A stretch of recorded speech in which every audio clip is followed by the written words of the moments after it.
Hey everyone, this is Keegan from National Powersports.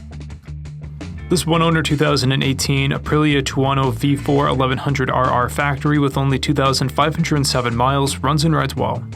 It passes New Hampshire State inspection and comes well equipped from the factory with traction control, wheelie control, launch control, a quick shifter, pit limiter, and cruise control, as well as ABS, 3 riding modes, and an onboard computer. It's been upgraded with a RAM mount. As far as naked sport bikes go, they don't get any more thrilling than Aprilia. The Tuono 1100 is powered by a 1077cc V4 engine with a 6-speed transmission, producing 175 horsepower at 11,000 RPM and 89 foot-pounds of torque at 9,000 RPM. Backing all of this power are responsive brakes and razor-sharp handling. This bike is equally at home on the street or on the track and weighs in at 405 pounds with a seat height of 32.5 inches.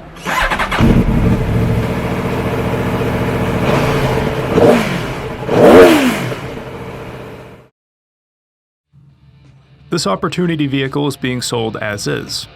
We encourage you to see and hear the bike in person. If you are unable to, we will be happy to do a live inspection via Skype or FaceTime. Please give us a call for more information. We have also purchased a CycleCheck's vehicle history report. You can view this report by clicking on the link on the right side of the video.